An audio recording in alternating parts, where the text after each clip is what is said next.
आज मैं आप लोगों के सामने मगध का ऐतिहासिक और सांस्कृतिक महत्व बताने जा रहा हूँ कि मगध का जो ऐतिहासिक और सांस्कृतिक महत्व क्या रहा है और आज के परिप्रेक्ष्य में भी इसको हम देखने की कोशिश करेंगे। अगर मगध साम्राज्य की बात किया जाए तो प्राचीन काल से ही मगध का अस्तित्व रहा है और ऐतिहासिक प्रमाणों में भी इस चीज़ का प्रमाण मिलता है।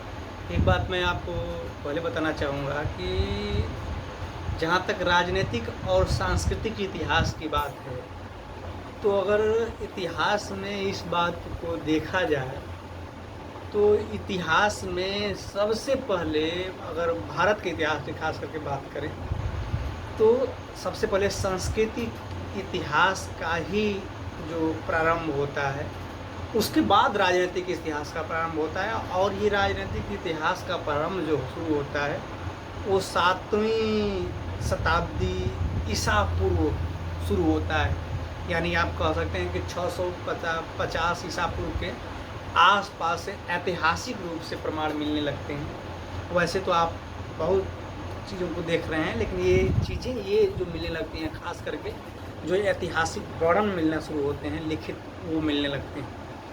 और ये खास करके उत्तर भारत, वो तो उत्तर जो वैदिक संस्कृति है उस काल से ये चीज़ का स्पष्ट प्रमाण मिलता है, जब लोहे की खोज हो गई और लोहे के प्रयोग ने एक इस प्रकार से क्रांति ला दी जिसने मानव जीवन के अस्तित्व को ही बदल कर रख दिया। और जो जनजातीय संस्कृतियाँ थीं उसमें परिवर्तन ला दिया इसने। और यहीं से एक जो दौर शुरू होता है वो इतिहास में एक जनपदों और महाजनपदों का दौर स्टार्ट होता है। तो इसी सदी के प्रारंभ से उत्तर भारत में जो सत्ता का अस्तित्व आता है, जो सार्वभौमिकता दिखती है, वो ये चीज़ है। और मगध साम्राज्य का उदय का भी प्रमाण मिलता है, क्योंकि जो जैन साहित्य आगंतुक निकाय है उसमें इस चीज़ के प्रमाण मिलते हैं कि जो भारत इस समय था, तत्कालीन भारत था, उसमें छोटे छोटे राज्यों और जनों में, माने छोटे छोटे जनों में विभक्त था और 16 महा जनपदों का में बटा हुआ था ये पूरा जो हमारा भारत है ये। तो उसमें से एक महाजनपद मगध भी था। अब मगध जनपद के बारे में हम ये बता दें कि मगध महाजनपद जो था वो खास करके बिहार प्रांत, जो आज का बिहार प्रांत है, उसी से संबंध रखता था। और ख़ास करके पटना और गया जिले के भाग इसके अंदर शामिल थे। प्राचीन काल में इसकी राजधानी राजगृह थी, जो पुरानी राजगृह थी। बाद के समय में पाटलिपुत्र इसकी राजधानी रही। मगध में आर्यों के अतिरिक्त बहुत सारी जातियाँ रहती थी, जिसे गैर आर्य जिनको कहा जाता था, उसकी बड़ी संख्या में लोग रहते थे। यही एक ये भी बताया जाता है कि प्राचीन काल से ही मगध काल में साम्राज्यवादी विकास की भावना थी और वो उसमें इस चीज़ की भावना का विकास हो रहा था, वो साम्राज्य विस्तार की तरफ ध्यान दे रहा था। ये सारी चीज़ें उसमें दिख रही थी। और वहाँ की राजा जो वहाँ का राजा हो रहा था, उसको हम एक तरीके से सम्राट की उपाधि दे रहे थे, यानी सम्राट कहा जा रहा था उसको।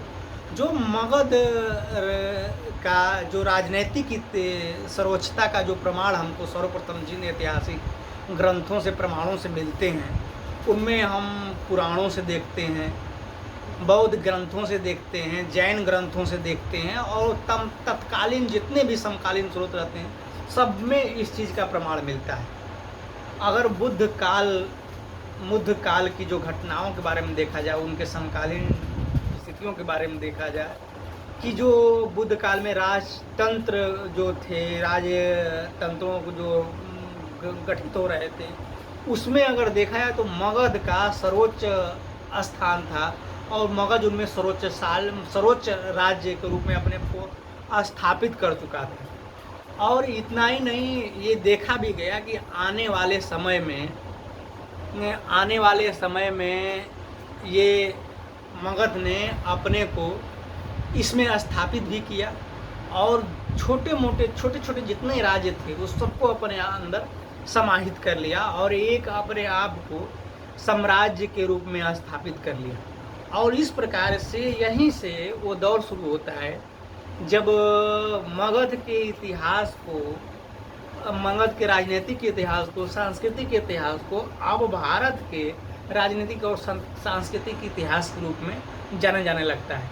अगर ऐतिहासिक काल से मगध के वर्णों को देखा जाए तो ये प्रमाण हमको ऐतिहासिक काल से मिलते हैं मगध साम्राज्य के बारे में, क्योंकि मगध साम्राज्य ऐतिहासिक काल से हैं और उसका वर्णन भी हमें ऐतिहासिक स्रोतों से मिलते हैं। जैसे महाभारत काल में भी मगध के होने का अस्तित्व मिलता है और ये कहा जाता है कि मगध, महाभारत काल में मगध का राजा जरासंध था जो अपनी वीरता के लिए जाना जा रहा था और कहा जाता था कि वो इतना वीर था कि उसने कृष्ण, जो अंधवंशीय जो कृष्ण थे, यानी कृष्ण के जो वंशज थे, कृष्ण के वंशजों को उसने हराया था और उनको ये विवश कर दिया था कि वो अपना राज्य छोड़ के द्वारिका में जाके शरण रहे। और ये देखा गया कि ये चीज़ें घटित होती हैं और कृष्ण वंशीय जो अंधक वंशीय जो कृष्ण के पूर्वज रहते हैं वो अपने राज्य को छोड़ते हैं और द्वारिका जाके बह जाते हैं। और बाद में ये देखा गया कि उसी वंश के जो आने वाले, बाद में जो कृष्ण उसी वंश के आने वाले शासक बनते हैं, द्वारका के शासक बनते हैं। वो अपने बुआ के लड़के युधिष्ठिर जो होते हैं उनकी सहायता से, जो इंद्रप्रस्थ के शासक रहते हैं उनकी सहायता से जरासंध को पराजित करते हैं, उनकी हत्या करते हैं। और बाद में ये इनके द्वारा मगध साम्राज्य का जो साम्राज्यवादी प्रक्रिया थी, यानी साम्राज्य विस्तार की प्रक्रिया थी, उसको रोकने का काम करते हैं। तो ऐतिहासिक रूप से अगर देखा जाए तो मगध साम्राज्य का जो राजनीतिक और सांस्कृतिक इतिहास रहा है वो प्राचीनतम रहा है और उसको प्राचीन काल से उसको प्रमाणों द्वारा वो प्रमाण उसके स्थापित हो रहे हैं, मिल रहे हैं। ये सारे साक्ष्य उपलब्ध हैं।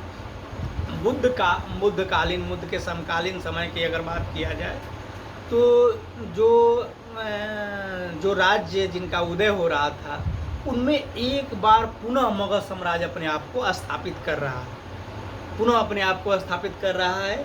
और अगर देखा जाए कि मगध में कितने राज्य, कितने वंशों ने शासन किया, तो सर्वप्रथम हर्यक वंश, उसके बाद प्रघात वंश, बृहद वंश, प्रघात वंश, हर्यक वंश और शिशुनाग वंश, उसके बाद नंद वंश, बाद में मौर्यों और पुष्यमित्र शुंग द्वारा उस पर शासन किया गया। ये इसका ऐतिहासिक प्रमाण हमको मिलते हैं।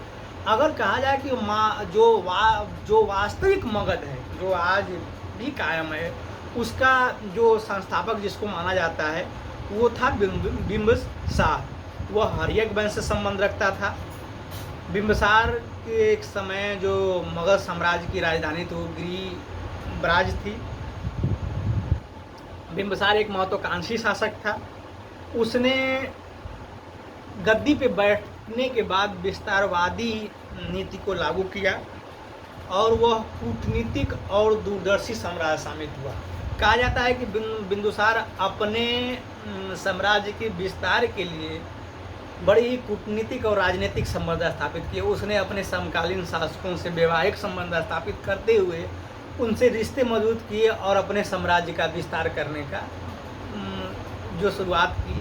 ये बाद के समय में देखते हैं कि ये बहुत ही प्रमाणित चीज़ें सिद्ध होती हैं कि अपने शत्रु को मिलाने के लिए बहुत सारे शासकों ने उनसे वैवाहिक संबंध स्थापित किया। और बाद में आप देखते हैं कि अकबर अपने जो राजपूत नीति स्थापित करता है वो कहीं ना कहीं इससे भी प्रेरणा लेके सब काम शुरू कर रहा है। तो ये आप देख रहे हैं कि बिंबिसार साम्राज्य विस्तार की जो नीति अपना रहा है वो भारत के राजनीति में इस नीति का कई जगहों पे प्रयोग होने का प्रमाण मिल रहे हैं। इस नीति की अगर बात करें तो आप देख रहे हैं कि बहमनी और विजयनगर के जो आपसी रंजिश थे उसको भी दूर करने के लिए इस चीज़ को प्रयोग किया जा रहा है। और कई जगह पे ऐतिहासिक रूप से इसके प्रमाण मिलते हैं। जो सबसे मजबूत प्रमाण मिलता है वो मुग़ल और राजपूतों में देखने को मिलता है। और इसके बाद आप देखते हैं कि चंद्रगुप्त और सेल्युकस के समय में भी इसका प्रयोग किया गया। तो ये कहीं ना कहीं ये चीज़ों का जो शुरुआत हो रही है सांस्कृतिक गतिविधियों की, क्रियाकलापों की वो मगध साम्राज्य से देखने को मिल रही हैं, जो लॉन्ग टर्म तक इसका प्रभाव देखने को मिल रहा है। तो इस प्रकार ये कहा जाता है कि बिंबिसार एक दूरदर्शी और कूटनीतिक शासक सिद्ध होता है, और इसके अतिरिक्त उसने कई लोगों से मैत्री संबंध भी स्थापित किए। जो अन्य मजबूत शासक थे उनसे मैत्री संबंध कायम करते हुए मगध साम्राज्य की आंतरिक और बाह्य जो स्थिति थी उसको मजबूत किया। और इतना ही नहीं, इस समय इसके शासनकाल में, बिंबिसार के शासनकाल में मगध एक सुसंस्कृतिक राष्ट्र बन गया था। और मुगल ये चीज़ें कही जाती हैं, बिंबिसार के एक कुशल शासक के साथ साथ एक संगठन, एक कुशल शासक, एक कुशल प्रशासक भी था, और उसने जो एक सुदृढ़ शासन व्यवस्था की नींव डाली, उसके परिणाम स्वरूप ही मगध साम्राज्य एक विस्तृत और समृद्ध राज्य बनता है। बिंबिसार लगभग में 52 वर्षों तक मगध पे शासन किया। उसकी मृत्यु के बाद उसका पुत्र अजातशत्रु मगध का नया शासक बनता है। अजातशत्रु के बारे में भी कहा जाता है कि वो अपने पिता की भांति ही वो भी साम्राज्यवादी शासक साबित होता है।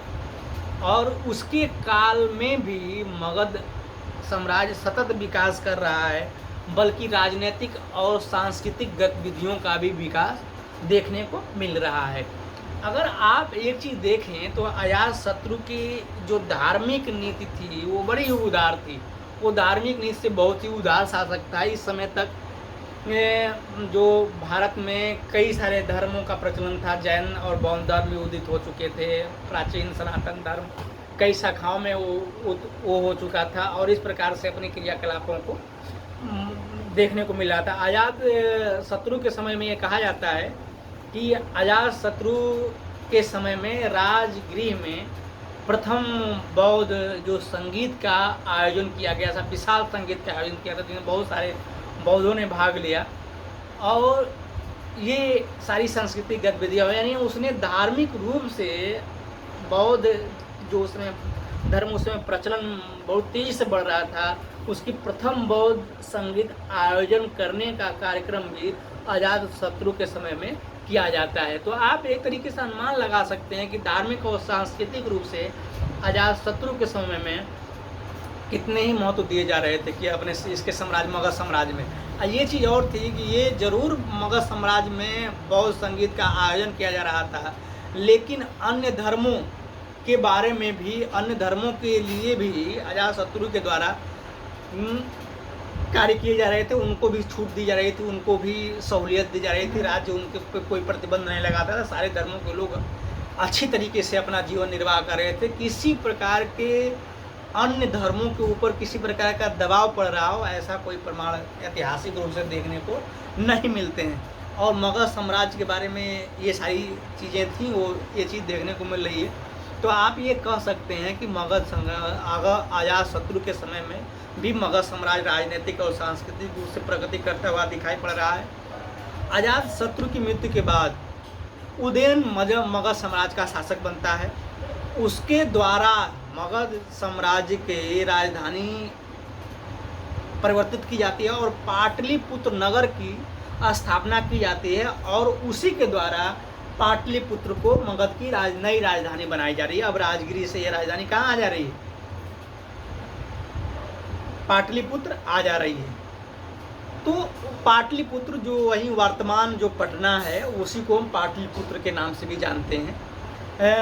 उदयन के समय में मगध साम्राज्य राजनीतिक और सांस्कृतिक रूप से लगातार प्रगति कर रहा था, और एक तरीके से राजनीतिक गतिविधियों का तो केंद्र था ही, और सांस्कृतिक गतिविधियों का भी केंद्र यहाँ पे स्थापित हो रहा है। ऐसे प्रमाण मिल रहे हैं।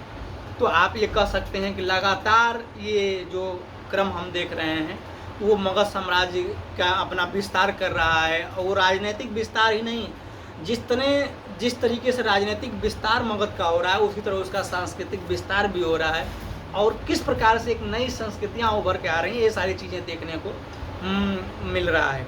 तो आप कह सकते हैं कि ये सारी चीज़ें इन वंशों के काल में रही है। इस वंश के लिए इस वंश के जो वंश था, जो हर्यक वंश जिसको कहा जा रहा था, इस वंश का जो अंतिम शासक बन रहा है वो नाग दशक बन रहा है, अंतिम शासक बन रहा है। नाग दशक के बाद शिशुनाग, नाग दशक की मृत्यु के बाद शिशुनाग जो उसका सेनापति था उसी के द्वारा नाग दशक की हत्या की जाती है और नागवंश की स्थापना होती है। तो मगध साम्राज्य में बुद्ध के बाद के पीरियड का लिया जाए तो हर्यक वंश के बाद नाग वंश के शासक इसमें सत्ता में आ रहे हैं। और ये देखा जा रहा है कि सत्ता जरूर सत्ता का में वंश का परिवर्तन जरूर हो रहा है, लेकिन मगध साम्राज्य की राजनीतिक और सांस्कृतिक गतिविधियों में कोई परिवर्तन देखने को नहीं मिल रहा है।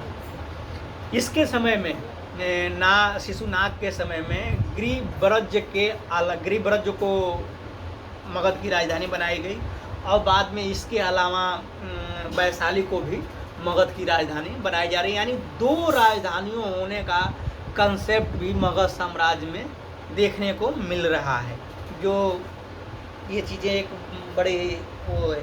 इसके काल में एक चीज़ और देखा जा रहा है कि पाटलिपुत्र जो मगध साम्राज्य की उदयन के समय में राजधानी थी और एक महत्वपूर्ण नगर था, अब व्यापारिक गतिविधियों का केंद्र बनता हुआ नजर आ जा रहा है। यानी व्यापार वाणिज्य की गतिविधियों का केंद्र बन जा रहा है वर्तमान इस समय में।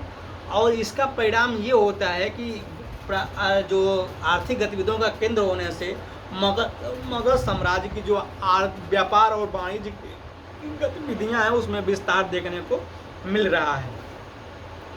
और ये कहा जाता है कि पाटलिपुत्र में एक व्यापारिक, और इसके ही काल में पाटलिपुत्र से एक व्यापारिक मार्ग निकल रहा है जो वत्स तथा अवंती होते हुए भड़ौच तक जाता है, और जो ये अब तक का सबसे लंबा व्यापारिक मार्ग बनाया जा रहा है, ये शिशुनाग के काल में देखने को मिल रहा है। तो आप देख सकते हैं कि अगर इसके भड़ौच तक से इसका व्यापारिक संबंध है, अगर पाटलिपुत्र से भड़ौच तक इसका व्यापार हो रहा है, तो आप इसकी आर्थिक गतिविधियों का अनुमान लगा सकते हैं कि किस प्रकार से मगध साम्राज्य की आर्थिक रूप से मजबूत हो रहा था।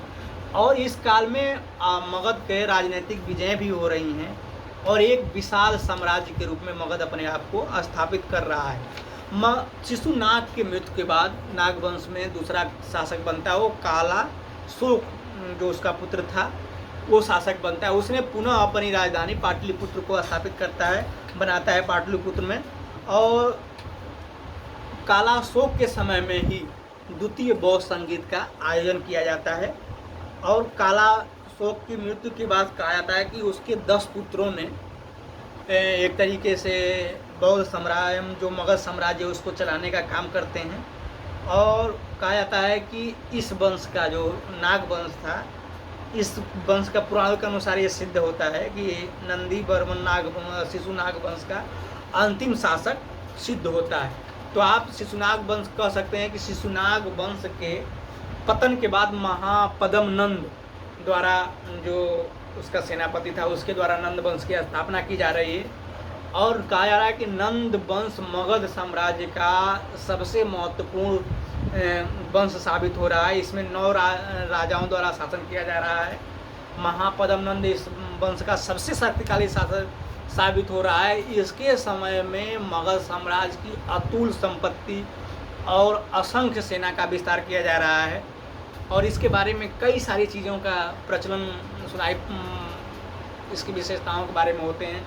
इसको कहा जाता है कि ये क्षत्रियों का नाश करने वाला की उपाधि दी जाती है, इसको द्वितीय परशुराम की उपाधि दी जाती है।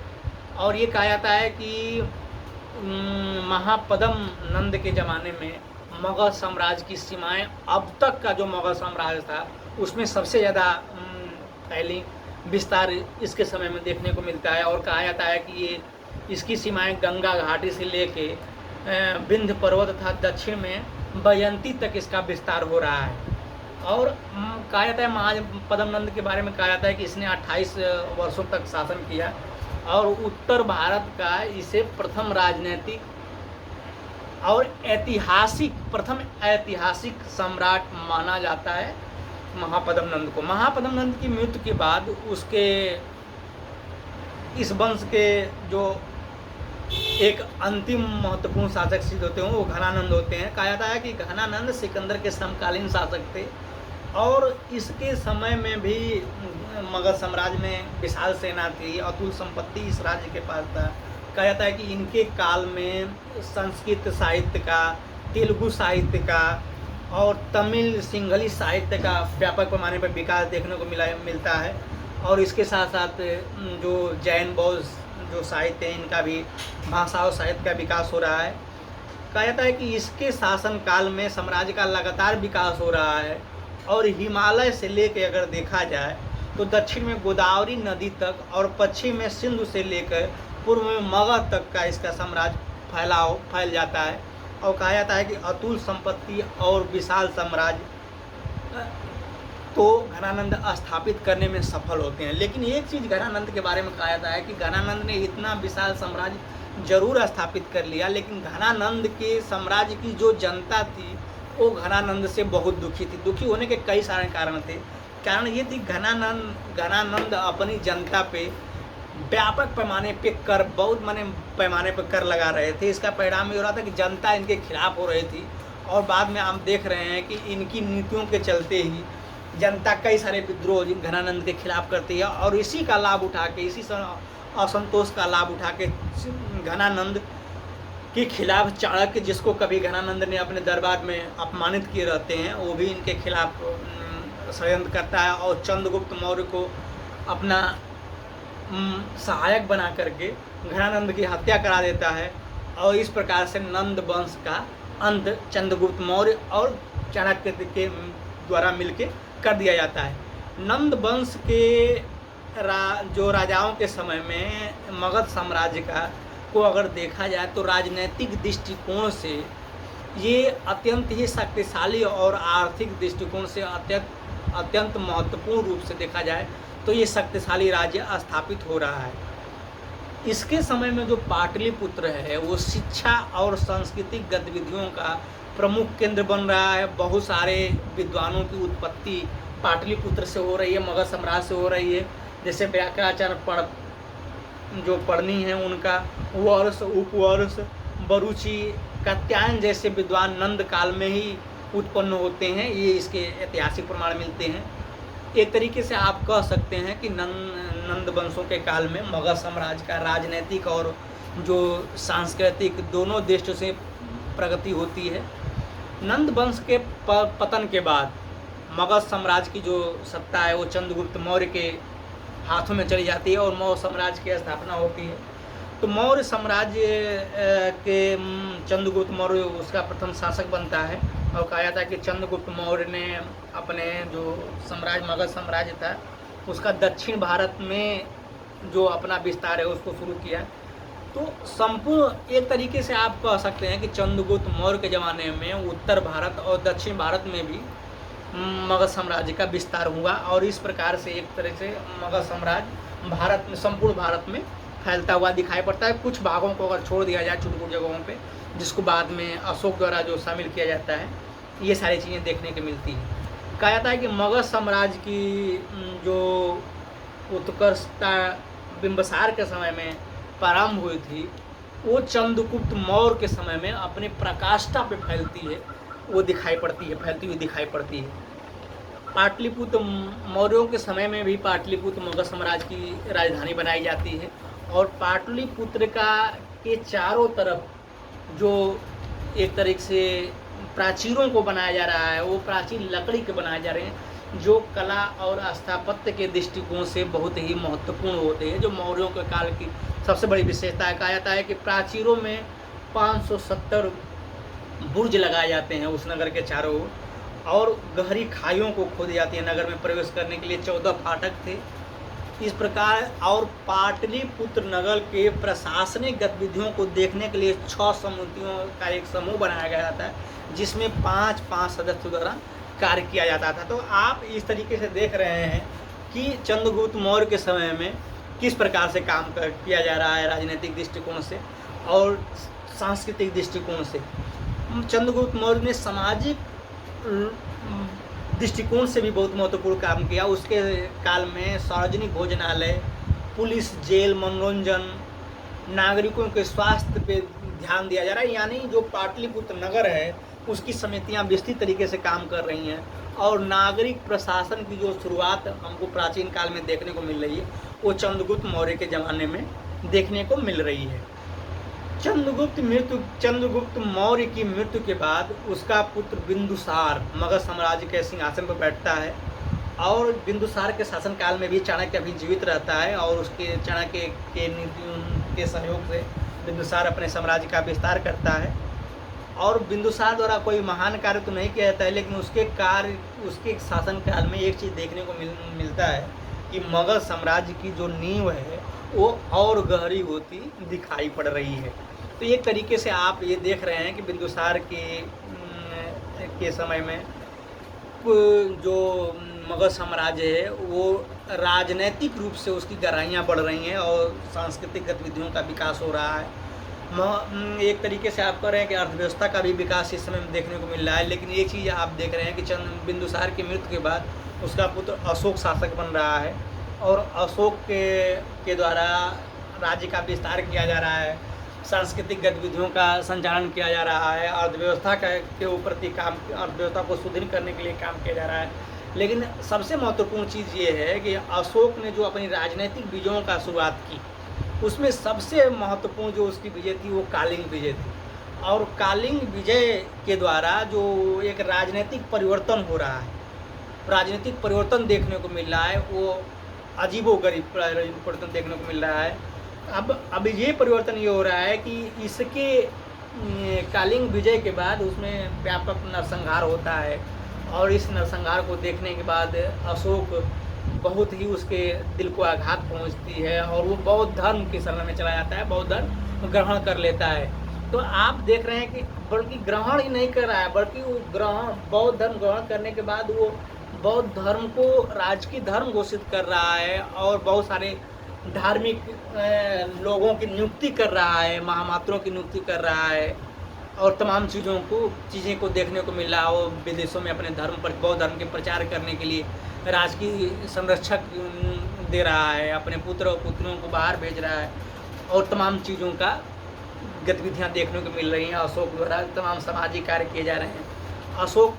लेकिन अशोक के बारे में एक चीज़ बहुत ही महत्वपूर्ण है कि अशोक बौद्ध धर्म जरूर ग्रहण करता है, लेकिन कभी भी वो बौद्ध धर्म को लेकर सांप्रदायिक हुआ हो ऐसा देखने को नहीं मिलता। अशोक संयम, समृद्धि, भाव शुद्धि, कृतज्ञता, दृढ़ भक्ति, साधु और दया दान, माता पिता की सेवा, बूढ़े बुजुर्गों की सेवा पे बहुत ही श्रद्धा भाव रखता था। अशोक के बारे में ये भी कहा जाता है कि वो सारे धर्मों के प्रति आदर रखता था और इतना ही नहीं, वो मानव और पशु दोनों के हितों के लिए काम कर रहा था। आप देखते हैं कि अशोक के समय में बौद्ध धर्म के लिए तृतीय बौद्ध संगीत का आयोजन किया जा रहा है पाटलिपुत्र में और मुक्ता मोगलीपुत्र तिस्सा को इसका अध्यक्ष बनाया जा रहा है। और एक तरीके से आप देखें तो अशोक के समय मगध साम्राज्य की जो कला और स्थापत्य के क्षेत्र में जो प्रगति हो रही है वो बहुत महत्वपूर्ण तरीके से हो रही है। बौद्ध साहित्य के साथ साथ जैन और अन्य साहित्य संस्कृतियों का भी विकास हो रहा है। अशोक के समय में जो धार्मिक यात्राएं शुरू की जा रही हैं उस पर बल दिया जा रहा है। तो एक प्रकार से आप देख रहे हैं कि पूरे भारत और विश्व में एक जो धार्मिक गतिविधियों का संचालन हो रहा है वो मगध साम्राज्य से निकल रहा है और पूरे विश्व में फैल रहा है। वो चारों दिशाओं में जा रहा है, श्रीलंका जा रहा है, जापान जा रहा है, चाइना जा रहा है, इंडोनेशिया जा रहा है, मलेशिया जा रहा है और इस तरह पूरे भारत में बौद्ध धर्म का धीरे धीरे प्रचार होना शुरू हो रहा है। अशोक के द्वारा धर्म उपदेश देने के लिए सरकारी तौर पर लोगों की नियुक्ति की जा रही है, महापात्रों की नियुक्ति की जा रही है, लोक हित कल्याणी कार्यों के लिए लोगों की नियुक्ति की जा रही है। अशोक ने अपने कार्यों को बताने के लिए अभिलेखों को लिखवाना शुरू करता है, स्तंभ लेखों को लिखवाना की प्रक्रिया शुरू करता है। तो एक तरीके से आप देख रहे हैं कि जो सांस्कृतिक और राजनीतिक गतिविधियों का विकास अशोक के समय में हो रहा है और किस प्रकार से धार्मिक जो क्रांति हो रही है, बौद्ध धर्म का विकास हो रहा है, बौद्ध धर्म के साथ साथ साहित्यिक विकास हो रहा है और अन्य धर्मों के भी विकास का प्रमाण इस समय के देखने को मिल रहे हैं। अशोक की मृत्यु के बाद उसके उत्तराधिकारियों द्वारा शासन किया जाता है मगध साम्राज्य में और कहा जाता है कि जो मौर्य वंश था उसका अंतिम शासक बृहदत्त साबित होते हैं। उनकी हत्या पुष्प शुंग द्वारा की जाती है और पुष्पमित्र शुंग बृहद की हत्या करके मगध साम्राज्य का शासक बनता है। शुंग वंश के लोगों द्वारा मगध साम्राज्य पे शासन किया जाता है। कहा जाता है कि शुंग काल में, खास करके पुष्पपुत्र शुंग के समय में, मगध साम्राज्य का विकेंद्रीकरण होने से रोका जाता है। और ये देखा जाता है कि जब शुंग वंश का पतन हो रहा है तो मगध साम्राज्य का धीरे धीरे विखंडन हो जा रहा है और उत्तर भारत कई छोटे छोटे राज्यों में विभक्त हो जा रहा है।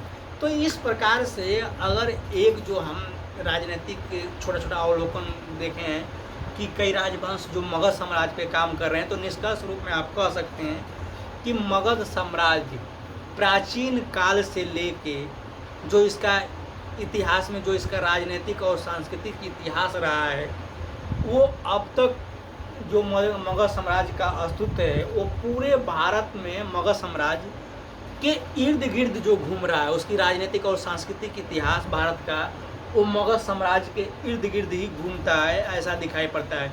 और ये कहा जाता है कि जो सांस्कृतिक और धार्मिक गतिविधियों का मगध साम्राज्य हमेशा ही केंद्र बना रह रहा है और एक तरीके से राजनीतिक और सांस्कृतिक महत्व भी इसका बढ़ रहा है। ये चीज़ हम देख रहे हैं। तो इस प्रकार हम कह सकते हैं कि मगध साम्राज्य की जो भूमिका रही है वो बहुत ही महत्वपूर्ण रही है।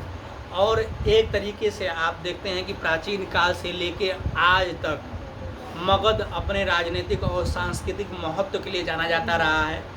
आधुनिक मगध क्षेत्र में आज भी जो आधुनिक मगध है, जिसके बारे में हमने बताया कि वो पटना और गया के क्षेत्रों का जो भाग लेके कला और संस्कृतियां आज भी व्याप्त हैं। आज भी इस क्षेत्र के अंदर कला और संस्कृतियों का एक अनमोल धरोहर के रूप में व्याप्त है। तो आप एक प्रकार से कह सकते हैं कि मगध साम्राज्य का जो राजनीतिक और सांस्कृतिक इतिहास है, इस दृष्टिकोण से बड़ा ही महत्वपूर्ण साबित हो रहा है। तो ये मगध साम्राज्य का एक संक्षिप्त वर्णन है जो आपके लिए काम आ सकता है आपके अध्ययन के दृष्टिकोण से। धन्यवाद।